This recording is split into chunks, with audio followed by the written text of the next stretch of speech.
اور اللہ کریم بزم امیر معاویہ کو دن 11ویں رات 12ویں ترقی اور عروج عطا فرمائے۔ خوب کہا میرے کریم آقا صلی اللہ علیہ وسلم کی شان میں کہ نہیں میں کہتا کہ مولا سکندری دے دے، نہیں میں کہتا کہ مولا سکندری دے دے، درِ رسول کی بس نوکری دے دے، نہیں میں کہتا کہ مولا سکندری دے دے، درِ رسول کی بس نوکری دے دے،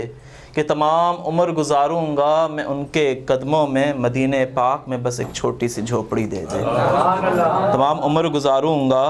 میں ان کے قدموں میں، مدینہ پاک میں بس ایک چھوٹی سی جھوپڑی دے دے۔ پھر آگے کیا خوب فرماتے ہیں کہ بنے ہیں دونوں جہاں مصطفیٰ کے لیے، سجی ہے محفل کونین مصطفیٰ کے لیے، کہ حضور نور ہیں، محمود ہیں، محمد ہیں،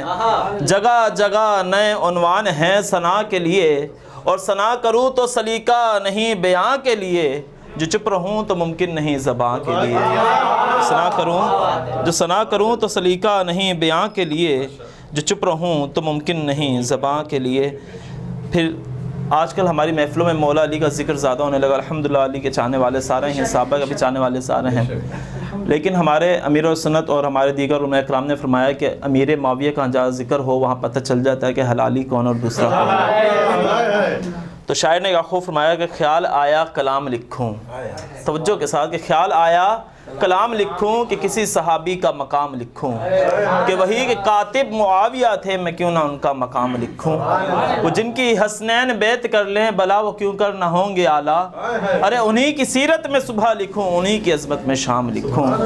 خیال آیا کلام لکھوں، کسی صحابی کا مقام لکھوں۔ صحابہ کا ورد میں صبح و شام کرتا ہوں، کہ صحابہ کے چاہنے والوں کو میں سلام کرتا ہوں، کہ عداوت نہیں کسی انسان سے مگر، عداوت نہیں کسی انسان سے مگر، میں دشمنان صحابہ پہ لعنت سر عام کرتا ہوں، میں دشمنان صحابہ پہ لعنت سر عام کرتا ہوں، کہ زلف دیکھی ہے کہ نظروں نے گھٹا دیکھی ہے، زلف دیکھی ہے کہ نظروں نے گھٹا دیکھی ہے، ارے لٹ گیا وہ جس نے محمد کی ادا دیکھی ہے۔ ایک مرتبہ میرے کریم آقا صلی اللہ تعالیٰ علیہ وآلہ وسلم کی خدمت میں اہل علم تشریف فرما ہیں، اماں عائشہ حاضر ہوئیں، کہنے لگیں یا رسول اللہ، یا حبیب اللہ، میرے ماں باپ آپ پر قربان، یا رسول اللہ حضرت یوسف علیہ السلام کو حسن آپ کے در سے ملا، آپ کی خیرات حضرت یوسف علیہ السلام کو حسن کی ملی، یا رسول اللہ حضرت یوسف علیہ السلام کو مصر کی عورتوں نے دیکھا اور اپنی انگشتیں اپنی انگلیاں کاٹ لی، لیکن یا رسول اللہ میں آپ کے ساتھ ہر ٹائم ہوتی ہوں، مجھ میں ایسی کیفیت ایسا قرار نہیں آتا کہ میں اپنے ہوش کھو بیٹھوں۔ میرے کریم آقا نے فرمایا اے عائشہ، اللہ کریم نے میرے حسن کو 70,000 پردوں میں چھپا رکھا ہے۔ کتنے؟ 70,000 پردوں میں چھپا رکھا ہے۔ تو اماں عائشہ اپنی آنکھیں بند کیجئے۔ اماں عائشہ نے اپنی آنکھیں بند کی، میرے کریم آقا نے فرمایا اے عائشہ اپنی آنکھیں کھولیے۔ اماں عائشہ نے جیسے آنکھیں کھولی اور کمرے سے چیخ بلند کرتی ہوئی باہر تشریف لے گئی، میرے کریم آقا پیچھے گئے، فرمایا اے عائشہ ٹھہریے، آپ کو کس چیز نے پریشان کیا، کس چیز نے تکلیف دی، آپ کی چیخ کیوں بلند ہوئی؟ کہنے لگی یا رسول اللہ، یا حبیب اللہ، آپ نے عرض کیا اپنی آنکھیں بند کیجئے، میں نے اپنی آنکھیں بند کی، آپ نے فرمایا اپنی آنکھیں کھولیے، میں نے اپنی آنکھیں کھولی تو آپ کے والضحیٰ والے مکھڑے سے اس قدر نور نکلا، اس قدر نور نکلا کہ میری نگاہیں آپ کے والضحیٰ والے مکھڑے کو نہ دیکھ سکی۔ شاعر نے قلم اٹھا دیا، لکھ دیا کہ زلف دیکھی ہے کہ نظروں نے گھٹا دیکھی ہے، ارے لٹ گیا وہ جس نے محمد کی ادا دیکھی ہے، کہ نازاں ہوں پڑھ رہا قصیدہ ان کا، ارے جن کی تعریف کرتی خود ذات خدا دیکھی ہے، ارے جن کی تعریف کرتی خود ذات خدا دیکھی۔ کتنے پیارے ہیں میرے سرکار کو صدیق و عمر، کتنے پیارے ہیں میرے سرکار کو ابو بکر و عمر، اسی لیے تو روزے میں سلا رکھا ہے۔ کتنے پیارے ہیں میرے سرکار کو ابو بکر و عمر، اسی لیے تو روزے پہ سلا رکھا ہے۔ اور اتنے پیارے ہیں میرے سرکار کو عثمان و علی، جام دونوں کو شہادت کا پلا رکھا ہے۔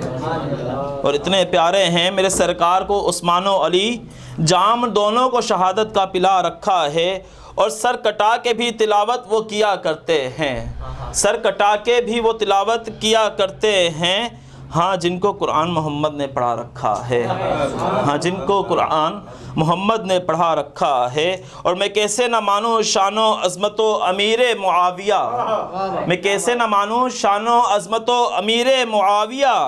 ارے میرے سرکار نے کاتب وحی جو بنا رکھا ہے، میرے سرکار نے میرے سرکار نے کاتب وہی جو بنا رکھا ہے، کہ لے شوق سے نام صحابہ کا، کر چرچا عام صحابہ کا، گر تجھے بھی طلب ہے تو پلہ تھام صحابہ کا، جسے امیر معاویت کی صحابیت کا احترام نہیں، میرے دل میں اس کے لیے کوئی مقام نہیں۔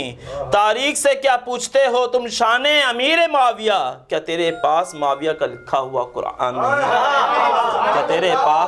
کیا تیرے پاس معاویہ کا لکھا ہوا قرآن نہیں؟ محراب میں علی ہے تو منبر پہ ہے علی۔ توجہ ہے، سب بلند آواز سے کہیے سبحان اللہ۔ کہ محراب میں علی ہے تو منبر پہ ہے علی، ارے کعبہ گواہ دوش پیغمبر پہ ہے علی۔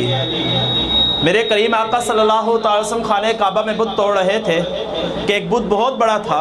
میرے کریم آقا نے فرمایا، اے علی میرے کاندھوں پر سوار ہو اور اس بت کو توڑو۔ مولا علی میرے کریم آقا صلی اللہ علیہ وسلم کے کاندھوں پر سوار ہوئے اور اس بت کو توڑ کر جب نیچے اترتے ہیں، میرے کریم آقا فرماتے ہیں، علی بتاؤ تمہارا مقام و مرتبہ کیا تھا؟ کہتے ہیں رب کعبہ کی قسم۔ توجہ ہے، زبان سے کہتے ہیں سبحان اللہ، کہ رب کعبہ کی قسم کہ اگر آپ کی دوش پر سوار ہو کر میں عرش معلیٰ کی طرف اپنے ہاتھ کو بلند کرتا تو عرش معلیٰ کو چھو لیتا۔ تو شاعر نے خوب فرمایا کہ محراب میں علی ہے تو منبر پہ ہے علی، ارے کعبہ گواہ دوش پیغمبر پہ ہے علی۔ جو محفل حیدر میں آ جا نہیں سکتا، حیدر کے نام کا نعرہ لگا نہیں سکتا، حیدر کے بچے اگر اجازت نہ دے تو کسی کا باپ بھی جنت میں جا نہیں سکتا۔ پھر آگے کیا آپ کو فرماتے ہیں، مولا حسین کی بارگاہ میں، کیونکہ وقت کے دامن میں گنجائش نہیں ہے، مختصر سی حاضری مولا حسین کی بارگاہ میں پیش کرنے لگا ہوں۔ شاعر نے کیا خوب فرمایا کہ میرے نبی کو زمانہ سلام کرتا ہے، میرے نبی کو زمانہ سلام کرتا ہے، مگر حسین کو نانا سلام کرتا ہے۔ کہ ذکر اس بات کا شروع کیا ہے جو کبھی حسین لگتا ہے کبھی حسین لگتا ہے، ذکر اس بات کا شروع کیا ہے جو کبھی حسین لگتا ہے کبھی حسین لگتا ہے۔ اور اعلیٰ حضرت کی شان میں کیا خوب فرماتے ہیں شاعر، ہم پر ہے انعام بریلی والے کا۔ اعلیٰ حضرت 25 صفر مظفر کو اعلیٰ حضرت رحمۃ اللہ علیہ میں کہ ہم پر ہے انعام بریلی والے کا، لیتے رہیں گے نام بریلی والے کا، خود کو رکھنا دور تو نجدی سائے سے، خود کو رکھنا تو دور نجدی سائے سے، یہ بھی ہے پیغام بریلی والے کا۔ کہ نظر میں آ ہی جاتا ہے سراپا اعلیٰ حضرت کا، نظر میں آ ہی جاتا ہے سراپا اعلیٰ حضرت کا، کبھی احباب جب عرس رضا کی بات کرتے ہیں کہ جس کے نقش پاسے راستہ جنت کا ملتا ہے، یقیناً ہم اسی احمد رضا کی بات کرتے ہیں، یقیناً ہم اسی احمد رضا کی بات کرتے ہیں۔ چلے گا دہر میں سکہ امام احمد رضا خاں کا، چلے گا دہر میں سکہ امام احمد رضا خاں کا، بڑھایا رب نے ہے رتبہ امام احمد رضا خاں کا۔ کہ مخالف لاکھ ہوں پھر بھی محامد یہ میرا دعویٰ ہے، مخالف لاکھ ہو پھر بھی محامد ہے میرا دعویٰ، پڑھے گا غیر بھی خطبہ امام احمد رضا خاں کا۔